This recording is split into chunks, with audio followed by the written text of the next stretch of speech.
ಎಲ್ಲರಿಗೂ ನಮಸ್ಕಾರ. ಇದು ಒಂದು ಮರೆಯಲಾಗದ ಒಂದು ಅನುಭವ. 74ನೇ ಇಸ್ವಿ, 1974ನೇ ಇಸ್ವಿ. ಈ ಸಮಯದಲ್ಲಿ ನಾನು ಆಫ್ರಿಕಾದ ಟಾಂಜಾನಿಯಾಗೆ ಟೀಚರ್ ಆಗಿ ಹೋಗಬೇಕಾಗಿ ಬಂತು. ಬಾಂಬೆ ಬಿಟ್ಟು ದಾರ್ ಎಸ್ ಸಲಾಮ್ ಅಲ್ಲಿ ಇಳಿದ್ವಿ. 2 ದಿನ ದಾರ್ ಎಸ್ ಸಲಾಮಿನ 5 ಸ್ಟಾರ್ ಹೋಟೆಲ್ನಲ್ಲಿ ಖುಷಿಯಾಗಿ ಸಂತೋಷವಾಗಿ ಎಷ್ಟು ಚೆನ್ನಾಗಿದೆ ಟಾಂಜಾನಿಯಾ ಅಂದ್ಕೊಂಡು ಕಾಲ ಕಳೆದೆ. ನೆಕ್ಸ್ಟ್ ಡೇ ಮಾರ್ನಿಂಗ್ ನಾನು ಮಾಡಬೇಕಾಗಿರ್ತಕ್ಕಂಥ ಕೆಲಸ, ಟೀಚರ್ ಕೆಲಸ. ಆ ಊರಿನ ಹೆಸರು ಮಡುಯಿ ಅಂತ. ಅದು ಶಿನ್ಯಾಂಗ ಡಿಸ್ಟ್ರಿಕ್ಟ್ನಲ್ಲಿದೆ. ಅಲ್ಲಿಗೆ ನೀವು ಹೋಗಬೇಕು ಅಂತ ಹೇಳಿದರು. ಆಗ ರಾತ್ರಿ ಬಸ್ಸಿನಲ್ಲಿ ನನ್ನ ಕಳಿಸಿದರು. ಅಲ್ಲಿ ರೋಡ್ಗಳೇ ಇದ್ದಾಗ ಕಾಣಿಸ್ತಿಲ್ಲ, ಬೇರೆ ಮರಳಿನ ಮೇಲೆ ಹೋಗಬೇಕಿತ್ತು.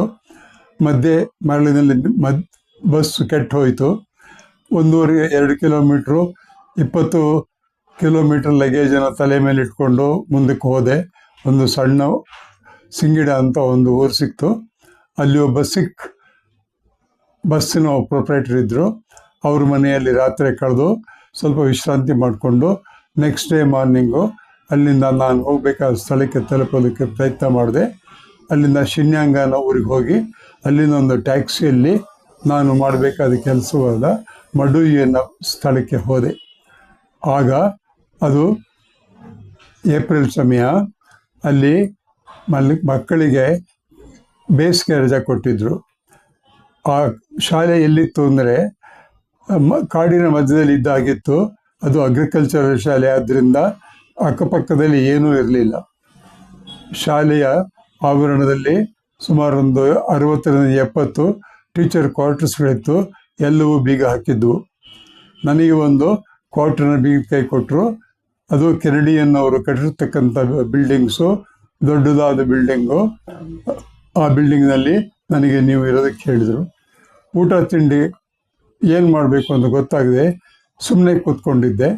ಆ ಟೈಮ್ನಲ್ಲಿ ಅಲ್ಲಿ ಆಗ ಇನ್ಚಾರ್ಜ್ ಆಗಿದ್ದಕ್ಕಂಥ ಒಬ್ಬರು ಬಂದು ಅಲ್ಲಿಂದ ನನ್ನನ್ನು 22 ಕಿಲೋಮೀಟ್ರ್ ದೂರದಲ್ಲಿರುವ ಒಂದು ಸಣ್ಣ ಊರಿಗೆ ಕರ್ಕೊಂಡೋದ್ರು. ಅಲ್ಲಿಂದ ಕೆಲವು ಸಾಮಾನುಗಳನ್ನು ತಂದು, ಎಸ್ಪೆಷಲಿ ಬ್ರೆಡ್ಡು, ಜಾಮು, ಇಷ್ಟು ಬಿಟ್ಟರೆ ಬೇರೆ ಏನೂ ಸಿಗಲಿಲ್ಲ.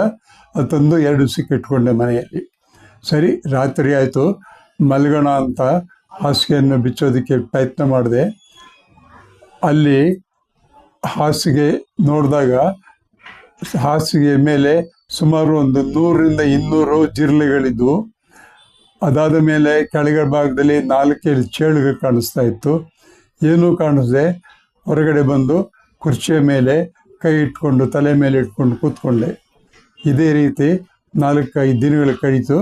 ಆಮೇಲೆ ಅಲ್ಲಿಂದ ನಾವೊಂದು ಊರಿಗೆ ಹೋಗಿ ಒಂದು ಲ್ಯಾಂಪು, ಅಡುಗೆ ಮಾಡೋದಕ್ಕೆಲ್ಲ ತಂದು ಅಡುಗೆಯನ್ನು ಶುರು ಮಾಡಿ 2 ವರ್ಷ ಕಾಲ ಕಳೆದೆ.